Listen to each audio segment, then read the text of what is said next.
They thought he was just an old man in a wheelchair, but before the night ended, every Marine in that bar would learn they were sitting beside a ghost the United States Marine Corps erased on purpose, Reaper 1. The truth would hit them faster than any firefight they had ever bragged about.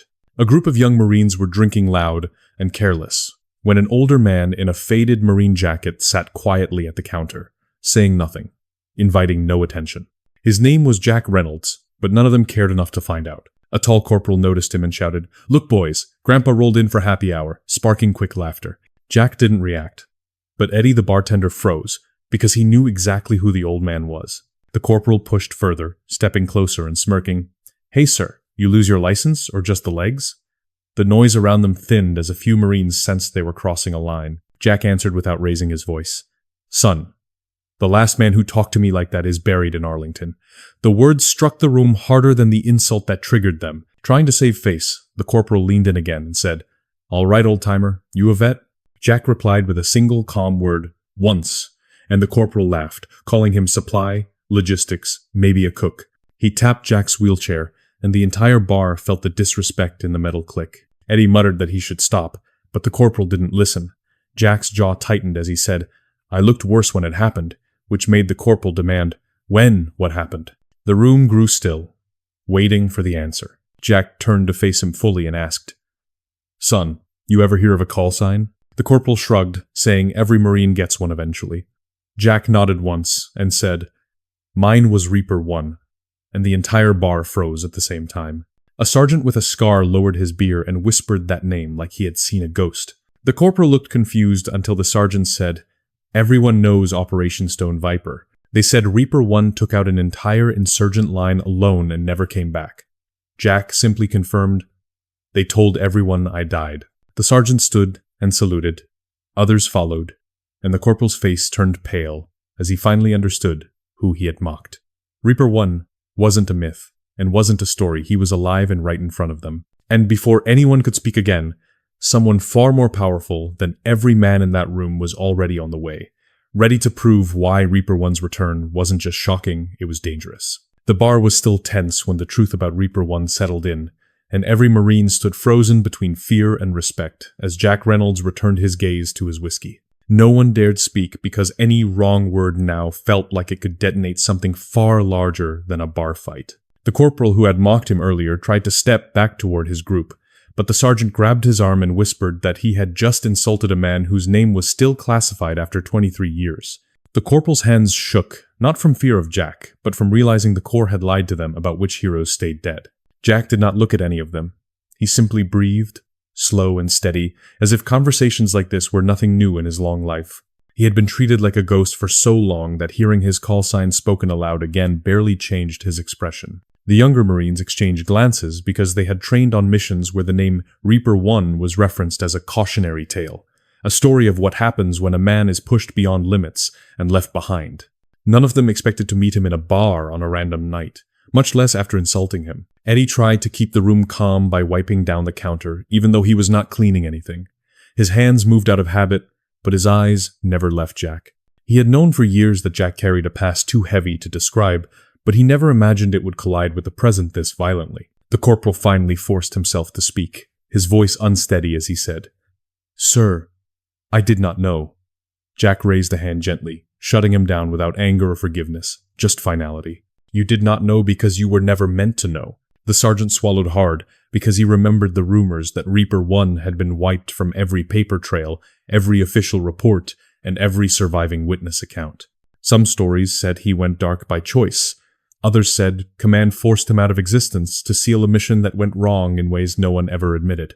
Jack breathed out slowly and said, "The Corps wrote my ending without asking me. That is why you were never supposed to hear my name tonight." The room's tension sharpened because none of them had ever heard a Marine speak like a man erased by the institution he had served. The corporal tried to regain some sense of control, asking, "Sir, why come here at all?" Jack took another measured sip, staring forward and answered, "Because ghosts get thirsty too, son." The words sank deep into the room like weight dropped into still water. Before anyone could respond, the back door swung slightly from a breeze that should not have reached inside, and every Marine instinctively turned. Jack's hand froze above the bar, his fingers tightening as if he recognized a signal no one else could hear. A sudden shift in the silence made the room feel smaller. as if someone important had finally stepped into the story that none of them were prepared for. Even Eddie felt it, and he set his towel down slowly, bracing himself without knowing why. Then the main door opened, and a tall figure in a dress uniform stepped in, shoes hitting the floor with measured precision, eyes locked directly on Jack with recognition, shock, and something deeper. The entire bar straightened, as if pulled by a single invisible command. Whispers began instantly. Who wears a uniform like that at this hour? Why does he look like he walked through a storm to get here? And why is he staring at Jack like he had been hunting him for years? The newcomer stepped forward and spoke one word, low but carrying authority that froze every man in the room. Reaper. His voice trembled on the second word. 1. Jack's fingers curled around his glass, not in fear but in reluctant acceptance, like a man who had been waiting decades to hear that voice again. The sergeant's breath caught because the rank on the newcomer's chest made no sense for someone addressing a ghost. Jack finally turned, locking eyes with him. "General Harris," he said, voice steady but heavy. "You should not be here." The young Marines looked between them in disbelief because generals do not walk into bars for casual visits, especially not for men who were supposed to be dead. Harris stepped closer and whispered, "You are not supposed to be here either." The tension became electric because the weight behind those words was not personal, it was national. The corporal realized first that something catastrophic was unfolding, and he quickly stepped aside as if giving space to two forces about to collide. The sergeant whispered that this moment was bigger than all of them, bigger than any mission they had ever trained for. General Harris inhaled slowly and said, "Jack, you showing your face has already triggered something we cannot stop." Jack exhaled, resigned, and murmured, "They found out already, didn't they?" Harris nodded once, sharply. "They did, and they are coming." Every Marine in the bar stiffened, not understanding who they were but recognizing the fear in a general's voice as something rare. Eddie moved closer to Jack protectively, even though he knew it would change nothing. Jack rolled his shoulders back, preparing himself in a way the younger Marines had never seen. "How long do we have?" he asked. Harris answered without hesitation. "Jack, you do not have minutes." He pointed toward the door with a slow, haunted motion that none of the Marines could interpret until he spoke the next sentence, one that changed the entire room from a bar into a battlefield, waiting to ignite. "They are already outside." The moment General Harris said "they are already outside," every Marine in the room instinctively shifted their stance, sensing danger even though none of them understood the scale of it. Jack Reynolds did not turn toward the door, he only closed his eyes briefly, as if confirming something he had suspected the entire time he sat there. Harris stepped closer, his voice low but urgent. "Jack, what you did by walking into this bar, it activated protocols that were supposed to stay buried for the rest of your life." The young Marines looked at one another, confused, because nothing about a silent old veteran seemed worthy of a military alert.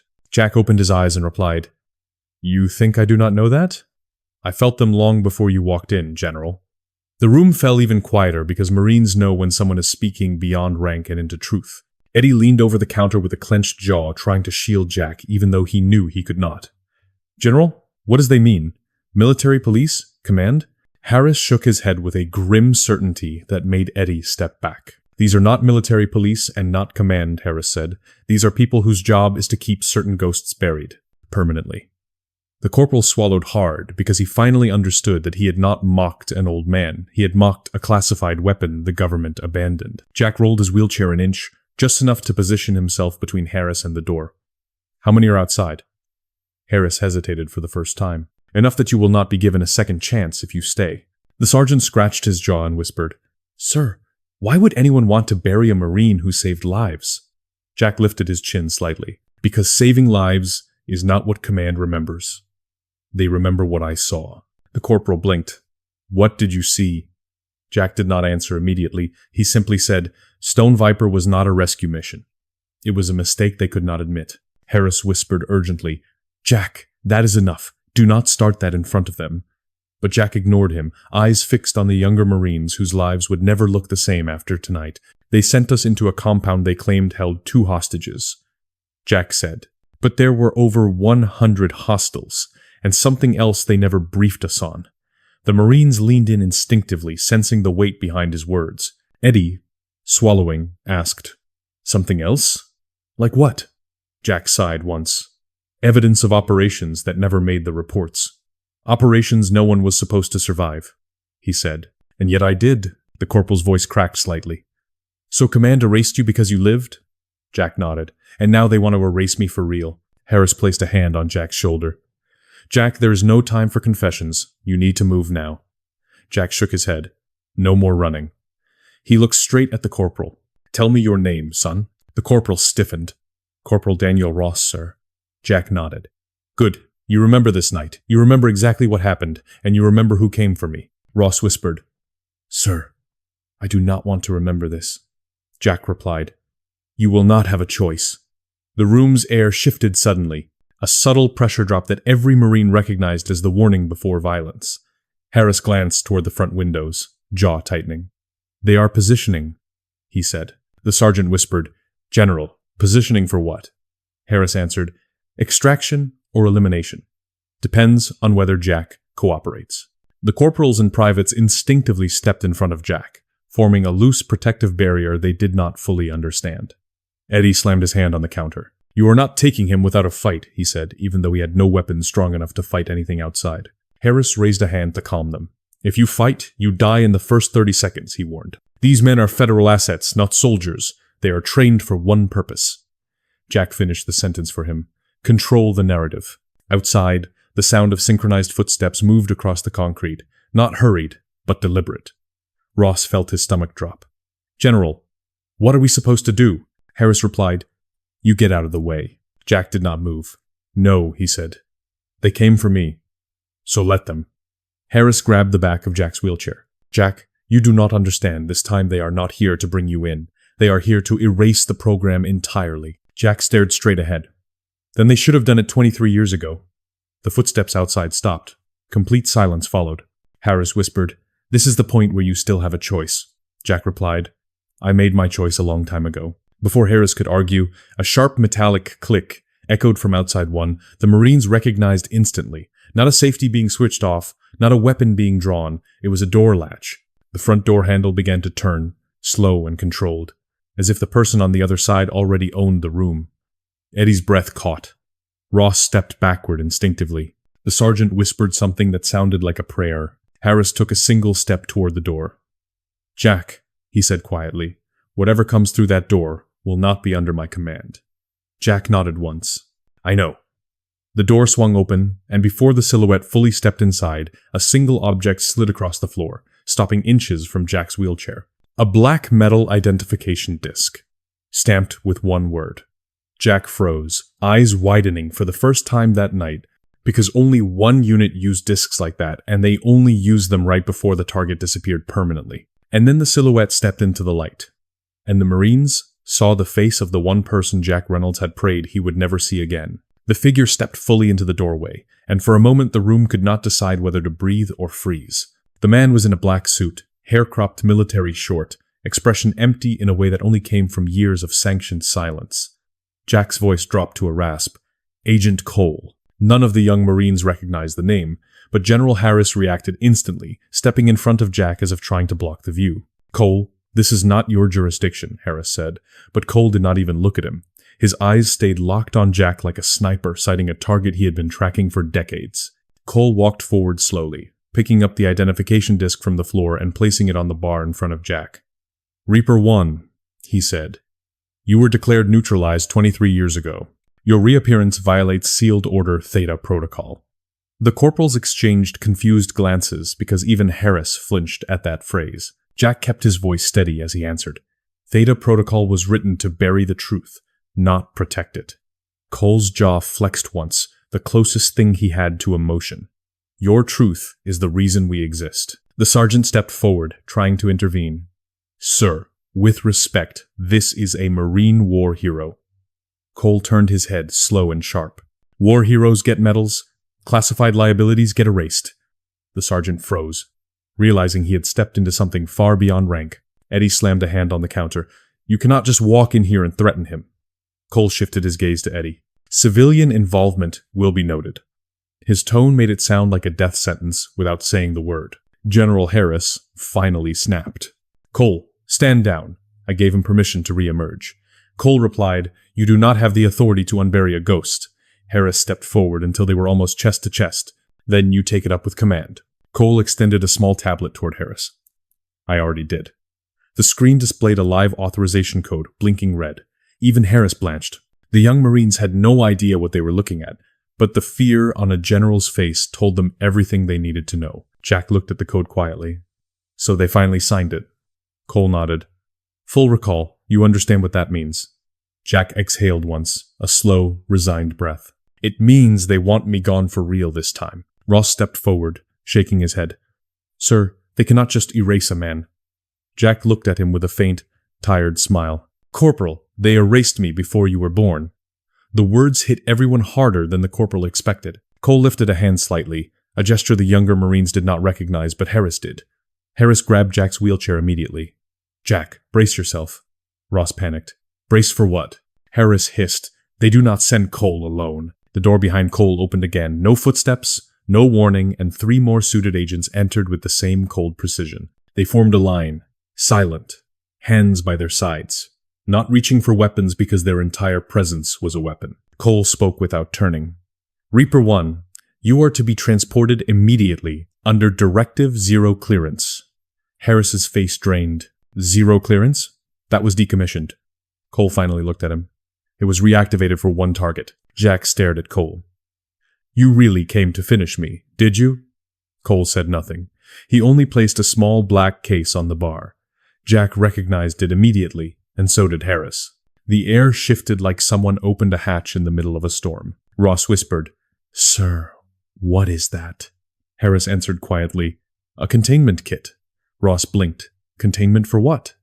Harris swallowed. For a Marine who knows too much. Cole opened the case.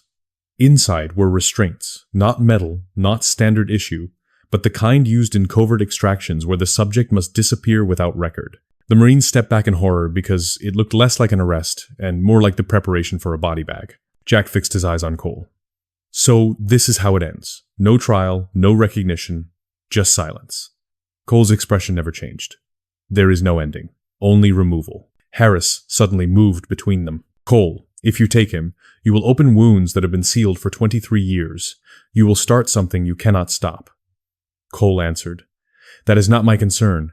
My concern is compliance. Eddie reached under the counter, ready to grab something, anything. But Jack shook his head once. No weapons, no fighting. The tension climbed with every breath. Cole gave the final order. Agents, step forward.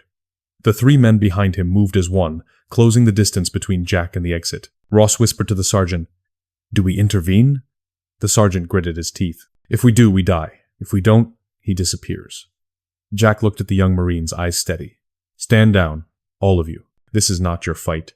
They did not move, torn between instinct and fear, until Cole said, louder this time, Reaper 1, submit. Jack lifted his hand slowly, reaching for his glass not to drink, but to steady himself as if preparing for the last moment of a life that never belonged to him anymore. Harris whispered, Jack, do not do this. Jack exhaled and said 6 words that made even Cole hesitate for the first time that night. If I go with you, she goes too. Cole froze. The Marines exchanged confused looks. Harris's face went white, and before anyone could speak, a woman's voice came from the doorway behind Cole, calm and deadly familiar. Then I guess I should introduce myself. A woman stepped into the bar with the kind of controlled confidence that made every agent freeze in mid-motion, their formation faltering as if someone had cut their wires. She wore a hooded field jacket, soaked from the rain, but her posture was unmistakably military. Jack's fingers tightened on the edge of the bar as if bracing for impact. Agent Cole turned sharply, and for the first time his emotionless expression cracked by a fraction. Carter, he said. The name struck the room like a thrown grenade, because that was the same name Jack had whispered moments before she. General Harris inhaled sharply. Grace Carter, you cannot be here. Grace stepped forward with slow, deliberate precision. If Jack goes, I go. You know that.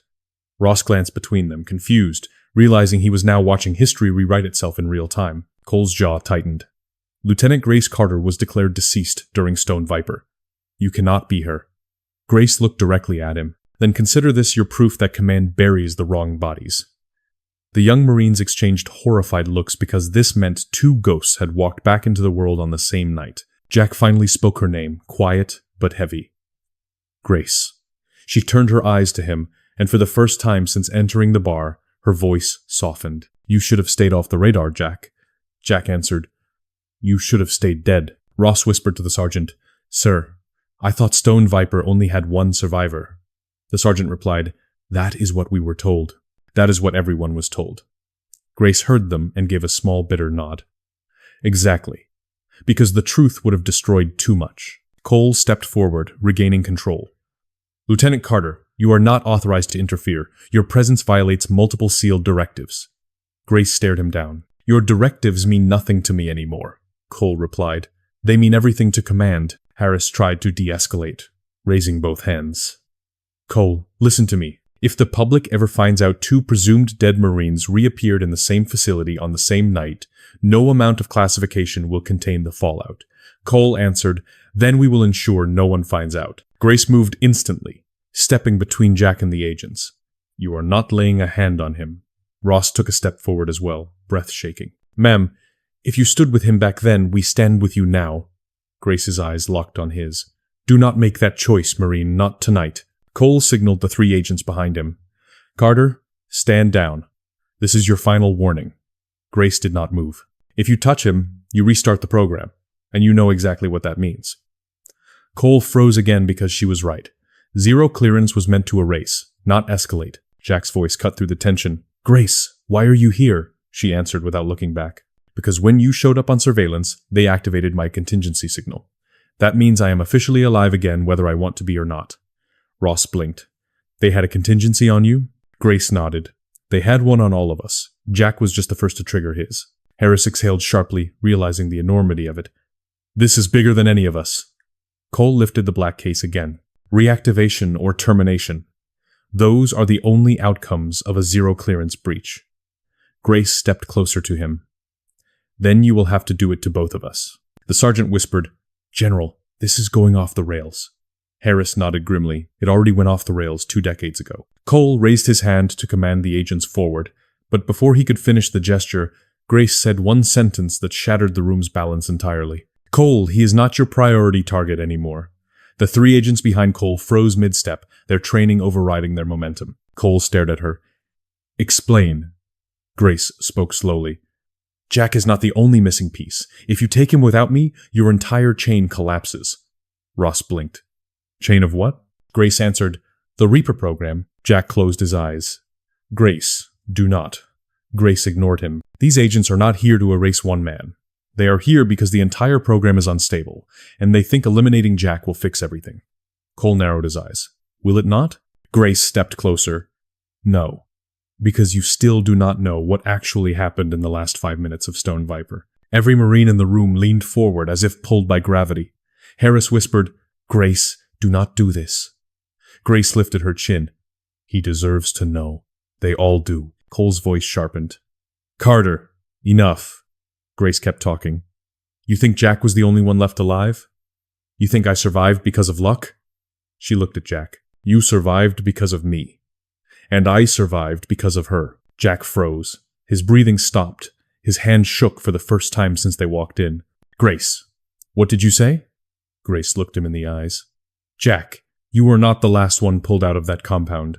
There was a 3rd survivor, and Command hid her because she was the real reason the program went dark. The room became dead silent.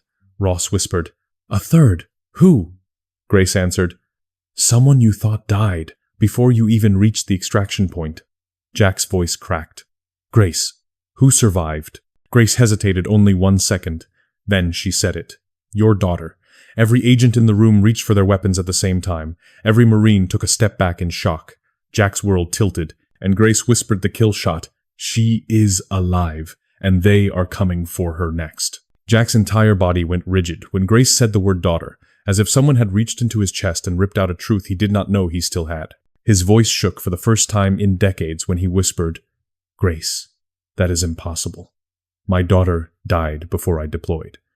Grace held his stare without blinking. No, Jack. That is what Command wanted you to believe. Ross covered his mouth with both hands as the sergeant whispered a curse under his breath. Even Agent Cole faltered for half a second before regaining his composure. Jack's breathing grew uneven as he repeated, She died. Grace shook her head. Jack, Stone Viper was never about hostages. It was about retrieving her. Harris stepped forward, face pale, understanding the revelation before anyone else. My God! They used him to recover his own bloodline. Cole snapped, "General, you will stay silent." Harris ignored him completely. "Jack, when command said there were 2 hostages, they lied. There was only one your daughter and 1 classified asset. She was the objective." Jack's voice cracked like a man losing a war in real time. "Why did they hide her from me?" Grace answered. "Because she was not supposed to survive. And when she did, they moved her into a covert development program you were never cleared to know about." Ross whispered, "This is insanity," but the sergeant shook his head. "This is the government. This is possible." Cole raised a hand sharply. "Carter, cease all verbal disclosures." Grace stepped closer. "Or what? You will eliminate us in front of witnesses?" Cole replied coldly, "If necessary." The lighting in the bar seemed to darken at his words, but it was only the weight of what he'd said. Jack tried to move his wheelchair forward, but his hands shook too violently to grip the wheels. "Grace, tell me where she is." Grace took a steady breath. "Jack, your daughter is designated Subject 12. Last known location in a facility called Stratum Point." Harris swore under his breath. "Stratum Point is not a facility. It is a black site." Ross looked to Harris. "Sir, what is a black site?" Harris answered, "A place that does not exist." Cole finally snapped. "Carter, you have violated enough sealed directives to be considered hostile. Agents, prepare for neutralization." The 3 agents behind him moved instantly, reaching inside their jackets. Ross flinched, thinking they were drawing guns, but the sergeant shook his head in horror. "Those are not firearms." Grace took 1 step closer to Cole without fear. "If you neutralize Jack, you lose your only access point to her." Cole froze mid-command, his logic catching up to his orders. "Explain." Grace answered, "She has his blood, his code, his imprint. Without Jack Reynolds, you cannot even open the door they locked her behind." Every Marine in the room felt the shock like a physical blow. Jack's voice was nearly a whisper. "Grace, is she safe?" Grace hesitated for a breath. "Jack, she does not even know who she is." The words hit him like a bullet with no sound. Cole stepped forward again, tone sharp. "Enough. Reaper 1 will come with us immediately. The asset is irrelevant to the extraction." Grace turned to him slowly. "You still do not understand who you are dealing with." Cole glared. "Then enlighten me." Grace said, "She is not the asset. Jack is." Jack's eyes widened, and something inside him broke loose. Rage, grief, disbelief, all trapped under 23 years of silence. "Grace," he whispered, "why did you not tell me?" Grace's throat tightened. "Because they would have killed us both." The agents stepped into position again, blocking the exit. Harris muttered, "We are out of time." Ross and the sergeant backed away instinctively, knowing the next seconds could be lethal. Eddie grabbed the underside of the bar, bracing as if a blast were incoming. Cole pointed at Jack. "Reaper 1, stand down or be taken." Grace leaned in close to Jack and murmured, "Jack, listen to me. They need you alive. They do not need me." Jack shook his head violently. "You are not giving yourself up." Cole raised his hand for the final command. "Agents!" But Grace cut through his voice like a blade. "Jack, if they take you, you will never see her. You will never find her." Jack's breath hitched. "Grace, what are you doing?" Grace stepped in front of Jack, arms slightly raised. "I am breaking the chain." Cole's eyes narrowed. "Carter, move." She did not move. She leaned closer to Jack and whispered the final truth. "She knows your face, Jack. She remembers you. And she has been waiting." Jack froze. Harris's eyes widened.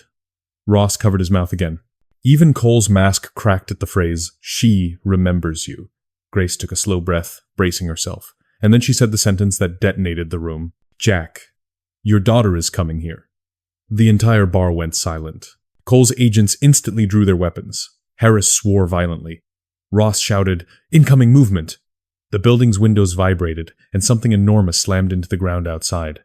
Not men, not agents, not vehicles. Something far worse.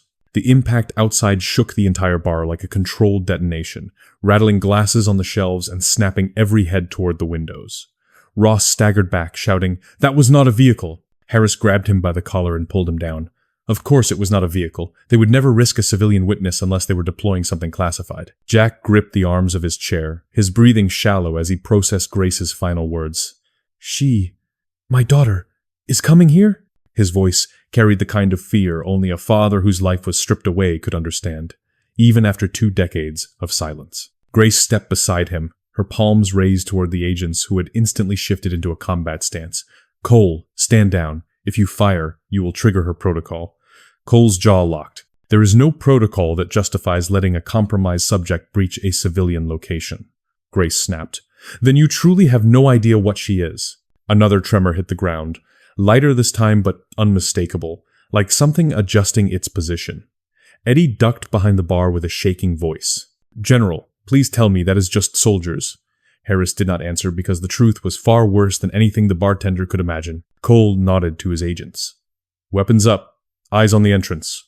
They aimed not at Jack, but at the door itself, bracing for an intruder none of the Marines had ever trained to face. Ross whispered, Sir, what could cause an impact like that?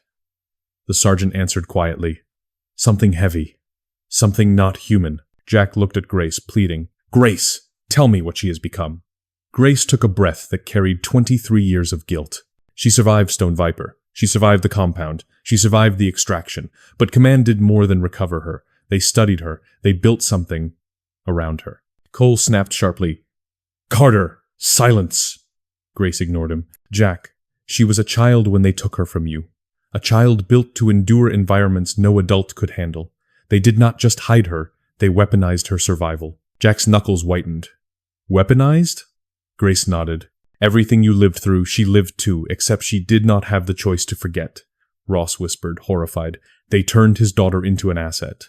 The sergeant answered, No, they turned her into a tool. A deep, resonant thud shook the street again, closer now, followed by a sound none of them could identify.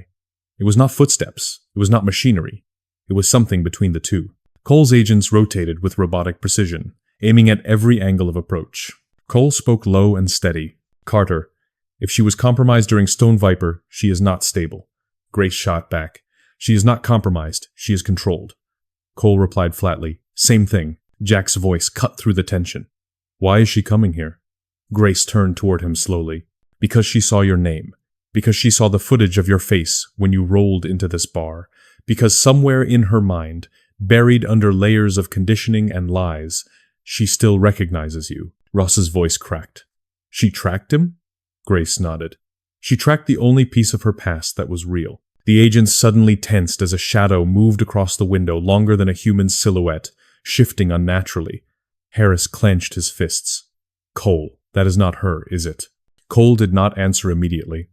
His hesitation said everything. Grace whispered, She was never told you lived. Seeing you on a feed must have triggered something Command cannot predict. Jack whispered, almost pleading, I need to see her. Grace shook her head. Jack, you might not recognize her. The window creaked, responding to pressure from outside. Cracks spread across the glass in thin spiderweb lines. Eddie let out a strangled sound and ducked lower.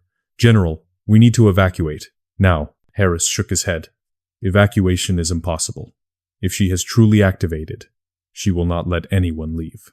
Cole's voice turned into cold command. Agents, prepare for containment breach. The three men adjusted their stance, ready to fire. Ross shouted, You cannot shoot at her! She is his daughter! Cole replied without emotion, She is a classified threat. Grace spun on him. If you shoot at her, you will accelerate her response. She will not attack unless provoked.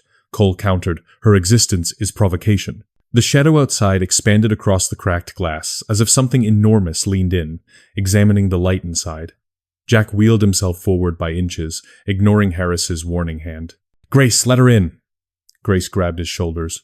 Jack, no. You do not know what she has become. Jack stared at the silhouette, at the outline of something that once belonged to him. She came here for me. Grace's voice trembled for the first time. Jack, you do not understand what Command turned her into. She is not just a survivor, she is a prototype. The window groaned louder. A hairline fracture raced across the entire pane. The agents raised their weapons in unison. Cole's voice boomed. Do not engage unless I give the order. Everyone held their breath. Then, through the shattered glass, a single hand appeared. Not monstrous, not mechanical, not twisted. A human hand. Small, shaking, reaching. Jack's heart stopped. Grace's mouth fell open. Cole cursed under his breath. Harris whispered, Dear God. She found him. The hand pressed gently against the broken glass, and a young girl's voice whispered through the cracks. Daddy? The window exploded inward. The glass burst inward like a grenade, throwing shards across the bar as Marines dove for cover, while Cole's agents snapped into formation with weapons raised. Jack did not move. He stared through the dust and shattered glass for the source of the voice that called him Daddy. Grace grabbed his chair and pulled him back. But Jack held onto the counter with shaking hands to stop her. A small figure stepped through the broken window, silhouetted by streetlights behind her, moving with both hesitation and unnatural precision. Her hands trembled like a frightened child's, yet her posture was trained, rigid, conditioned. Ross whispered, "She is just a girl." But the sergeant hissed back, "No, she is something else." Jack's voice cracked as he tried to speak. "Sweetheart, look at me." The girl lifted her head slowly, and the entire room froze when they saw her eyes.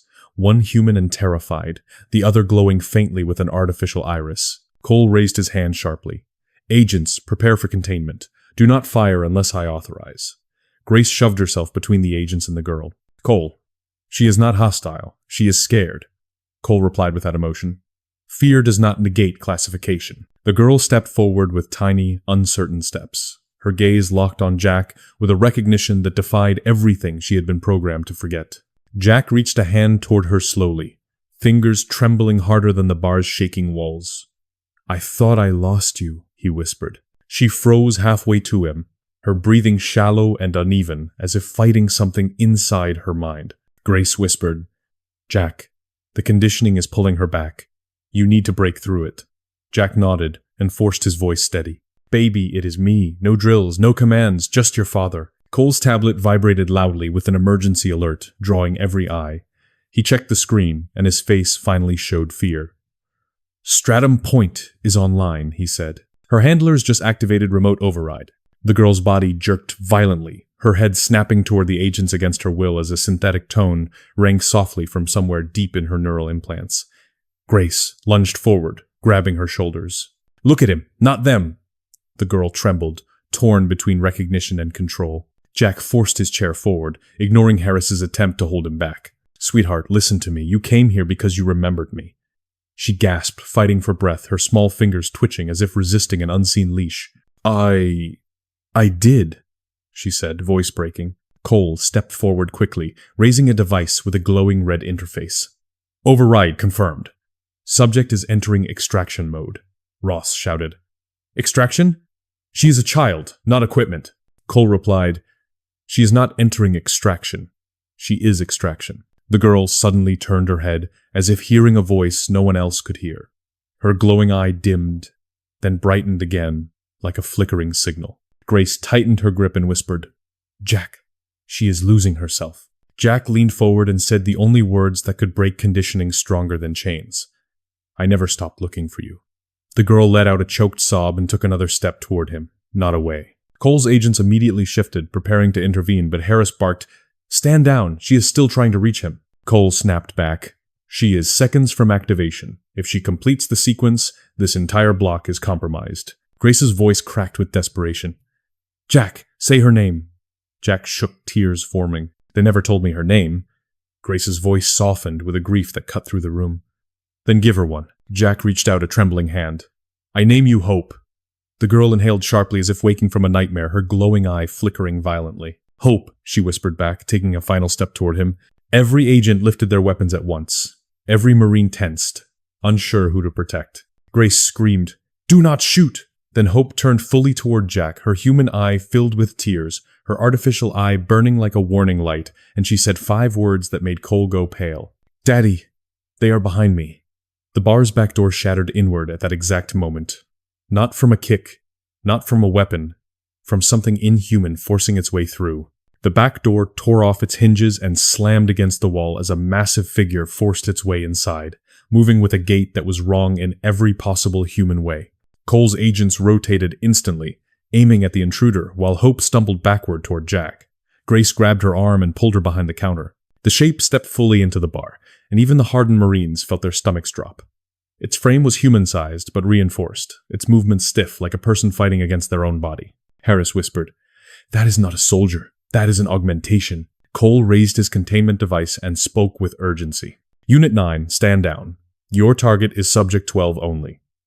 But the intruder ignored him completely. its attention fixed entirely on Jack Reynolds, as if programmed to identify him above all others. Ross whispered, "Why him?" And the sergeant answered, "Because if Hope is Subject 12, he must be 0. Jack's breath caught as the augmented figure took another heavy step toward him, its head tilting, scanning him like a machine searching for a match. Grace hissed, "Cole, what did Command do?" Cole responded, "Not Command. A separate branch." His voice trembled slightly. "Unit 9 is not supposed to be active." Hope clutched Jack's arm tightly, her voice shaking. "Daddy, it followed me. It tracks the same signal I used to find you." Jack stared in disbelief. "They used my imprint on both of you?" Grace nodded grimly. "You were never a rescue target, Jack. You were the blueprint." The augmented figure suddenly twitched violently as a metallic crack rang through its spine. Its glowing eye flickered, then locked onto Hope with razor precision. Cole instantly shouted, "Agents, protect Subject 12!" But the figure moved faster than any of them expected. It lunged, its arm extending with a hydraulic snap that made every Marine flinch. Grace shoved Jack out of its path while Ross grabbed Hope and pulled her behind a table as it splintered under the impact. Harris shouted orders no one had time to follow as the bar erupted into chaos.